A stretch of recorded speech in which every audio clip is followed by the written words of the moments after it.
All right, you guys, I've got some breaking news. Just because money advice has gone viral on the internet doesn't mean it's smart.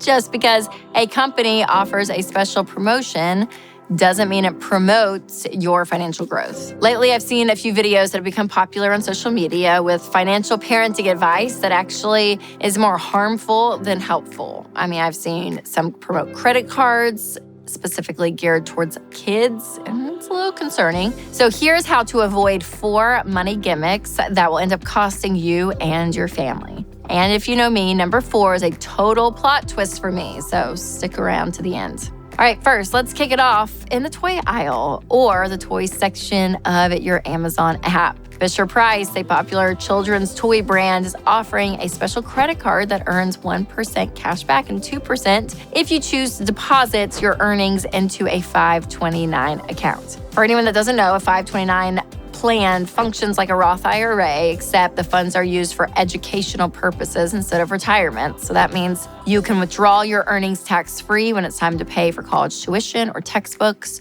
or other higher educational expenses. So I highly recommend a 529 plan because I think it's a really smart way to save for your kids' college. Now, I want you to do that after you've saved up an emergency fund, you've gotten out of debt, and you're funding 15% of your income into retirement. Then you want to start looking to pay for your kids' college. And again, I have no problem with a 529 plan itself, but when credit cards start creeping into the mix, that's where I get a little bit skeptical. And living with debt, it is a slippery slope that can lead to huge money problems. But apparently, people are going nuts for this new card promoted by a company that has nothing to do with personal finance. So it offers cash back at 1% to 2%. But you guys, even if you're pro debt or pro credit cards, that's really not much to get excited about. Because let's say you spent $250 or $3,000 a year, that means you're only walking away with $30 to $60 extra. I mean, no, we're not gonna do that. So listen, don't buy into the myth. If you just buy more, you're gonna save more.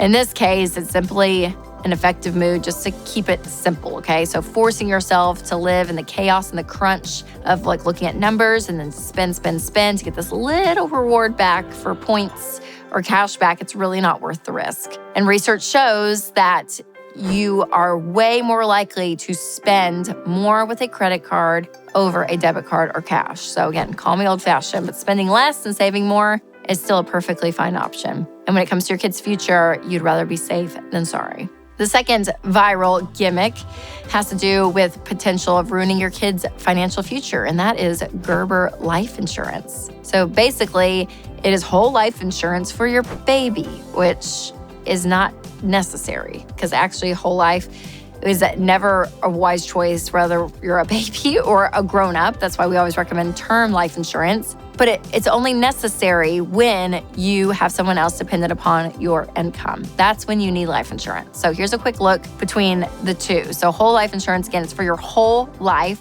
And there's an investing option in there that really gets a bad rate of return. And then when you die, they keep part of it. I mean, like the whole product is just, it's not great. Where you could do a way less expensive option of term life. You have it for a term, and then you can actually use an investment for investing and not using it within life insurance. Now, listen, I fully understand the heart behind wanting to protect your kids and provide for your kids, but spending cash on whole life insurance for your baby is not a great use of your money. Instead, invest for their future, right? Like we were talking about earlier, in a 529 account, or maybe you do a match fund and you put some money aside and they can save up for their car when they turn 16, or whatever it is. There's other ways to help your kids versus getting them whole life insurance, which is a rip-off product. So if you want your kids to be prepared financially, there are other ways to achieve that goal.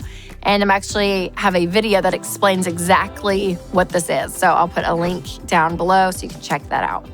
All right, the third gimmicky way to harm your family financially is to open up a credit card in your kid's name. So once again, I respect the desire to be clever and let the system work for you, but illegally stealing your child's identity and creating a credit score for them before they know how to walk is not the best graduation gift that you can give to them one day. And some people might try to play this game and they end up racking up debt. And again, their kid comes of age, goes into the real world, pulls their credit report, and their parents have been using their name and a credit card. All maybe with good intentions, sometimes not, sometimes yes. Don't do that. Stay away from that. So instead, teach them how to handle money.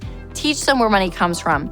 Teach them how to give, how to save, how to spend. Maybe get them a Financial Peace University course for graduation, like whatever it is. Do it through the means of being wise with money. Don't do it from illegally opening up a credit card and using their identity to do it, thinking you're going to build their credit. All right, like I said, the fourth gimmick might surprise you because typically I'm all about investing in real estate. Along with investing in the stock market, investing in a home is one of the most powerful ways to build wealth, earn passive income, and continue to grow your net worth. But these are all goals meant for adults, not kids. And despite what a clever dad says on TikTok and what they're telling you to do not buy a house in your kid's name instead of investing money for their college. So I've seen so many videos where parents are convinced that this is a smart move, but that can be a huge financial burden to dump on your college kid. And what good is a house that, by the way, won't even be paid off by the time they're 18 probably, if you don't have the cash to cover their tuition. So then they're stuck with double the debt, a mortgage and a student loan. So instead, if you have the means to set some money aside, just do it in a 529 account. And I really think that it is the best way, because when you're investing in you, it is a great ROI in life, right? If your child goes and gets a degree in something that they're learning a lot, they're able to use those skills out in the real world, that's a beautiful thing. That is a gift. And then to graduate debt-free and to start their life is amazing. To find step-by-step advice on how to change your family tree when it comes to money, go to RamseySolutions.com and sign up for Financial Peace University today, because you will be amazed at what you can accomplish financially when you're working together as a family. So remember to take control of your money and create a life you love.